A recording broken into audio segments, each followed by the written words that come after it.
You know the feeling. You're getting ready, your clothes are picked out, your mind has already stepped into the plan.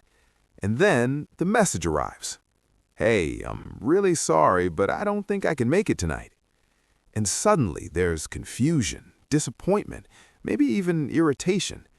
Because in a world that celebrates reliability, canceling plans at the last minute feels selfish, rude, or careless.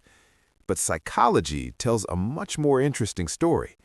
Stay with me, because by the end of this, you might see last-minute cancelers in your life, or even yourself, very differently.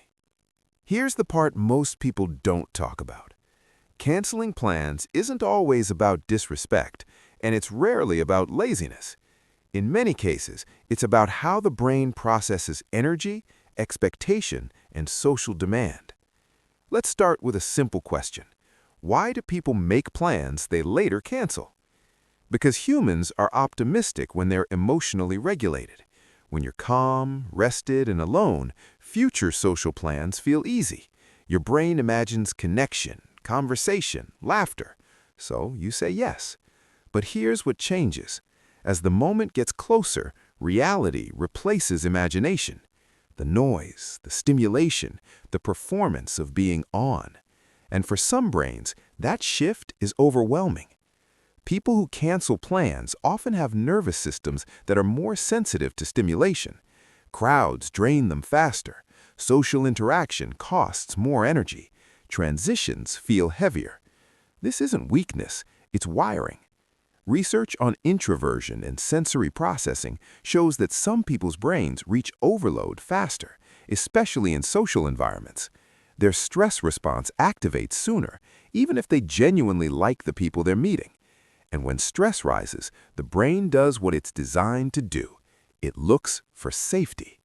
Canceling becomes self-protection. But there's another layer.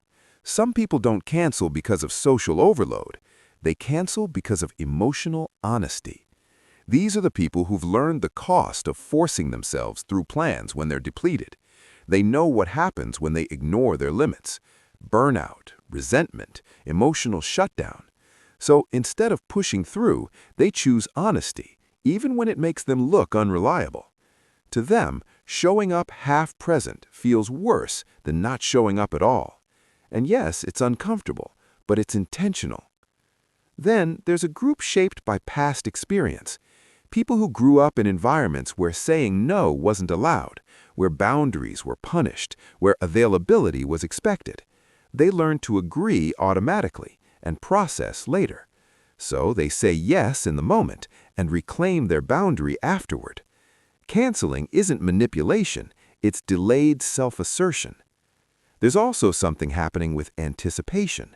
Your brain treats future events like mental simulations.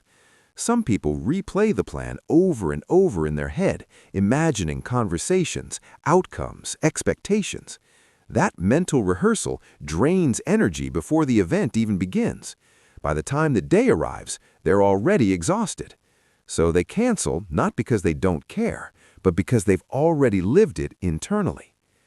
And here's the part that frustrates others the most. Many last-minute cancelers feel intense guilt. They know it's inconvenient, they know it hurts, but the alternative feels worse. Psychologists call this an avoidance relief cycle. The anxiety of attending grows. Canceling brings immediate relief. The brain learns that relief equals safety. And over time, that pattern strengthens. Not because the person is inconsiderate, but because the brain is doing exactly what it's designed to do: reduce perceived threat. Now, before the comments explode, let's be clear. Not all canceling is healthy. Some people avoid accountability. Some struggle with time management. Some don't respect others' effort. But many do. And they're often the same people who feel deeply, think deeply, and carry more internal weight than others ever notice. Here's something that sounds contradictory.